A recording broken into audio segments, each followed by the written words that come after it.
To God be the glory in Jesus' name. Tuluyan ng paggaling ni Doc Willie Ong. Thanks God, pinapakinggan nyo lagi ang aming dasal. Talagang dakila ka, Panginoon ko. Salamat po, Lord. Magandang araw po, Doc Willie ulit to. Pasensya na, matagal na yung huling live ko isang araw pa. Medyo hindi maganda pakiramdam ko nung last 3 to 4 days. Kaya pinipili ko yung araw na malakas ako, maayos ako, na may energy ako, bago ako nagpapakita sa inyo. Okay? Meron lang ako mga gusto ikwento sa mga nalalaman ko. Pwede po kayong mag-comment. Maraming salamat po. First of all, buhay pa tayo sa mga vlogger nagsasabi. Everyday may nagsasabi patay na ako. So, pang clickbait nila ay nako, Pinoy talaga. May nagbabalita sa akin na marami daw uminom ngayon ng antidepressant. Kasi daw, nadidepress daw sa akin. May sakit daw ako. Sabi ko, grabe naman. So, wag na po. Para sa akin, hindi nyo kailangan ng antidepressant. Magla-live na lang ako. Ha? Lahat naman may hangganan yung buhay. Pero, so wag na kayo inom ng antidepressant. Wag na kayo muna pupunta sa psychiatrist. Okay naman si Doc Willie. Medyo okay naman yung kulay ko, di ba? Maayos naman yan.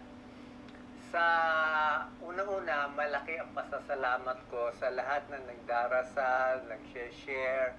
Ang dami-dami, sobra dami. Thank you so Amen. much. God be the glory. Maraming salamat sa 99.9% na nagpapasalamat, nagdarasal. I appreciate it. Love you, Jesus. Thank you for malaking your... tulong po. Pang-ilan na ba yung chemo ko? Nakaka-second chemo na ako.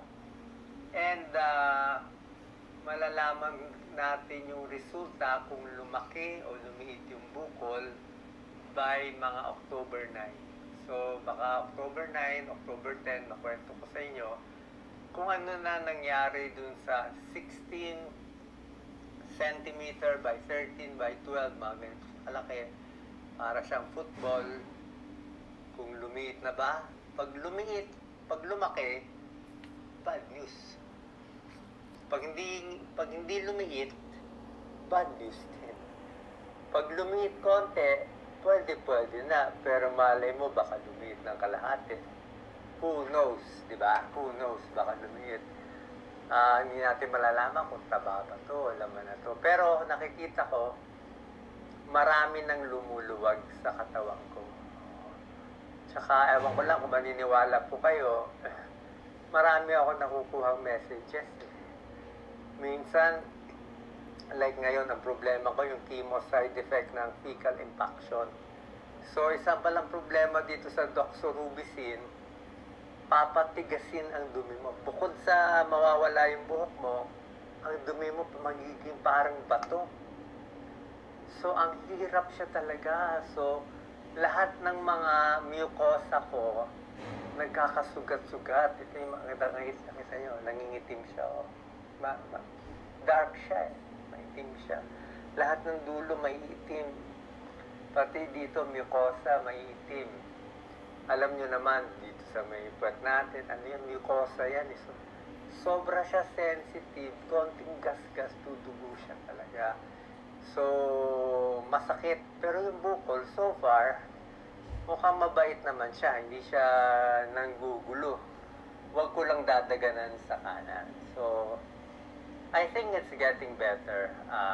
Nasa kulay, nawala na yung jaundice ko. Mas nakakakain na ako. Sabi nga ng doktor ko, ni Dr. Ang Peng Tiam, talagang hindi to laro-laro, hindi to play-play. Away talaga to, laban ng bukol. Kain ng kain, kahit ano makain mo. Kainin mo lahat para may laban ka. Idumi mo lahat, kain dumi, para may panlaban tayo sa cancer. Kasi yung cancer mismo, kumakain siya na sarili niyang pagkain eh. Kinakain niya yung pagkain natin. So pag kumain tayo, may kahati pa tayo. Okay? Thank you, Lord. Salamat, Lord. At tinidinig mo lagi ang aming dasal.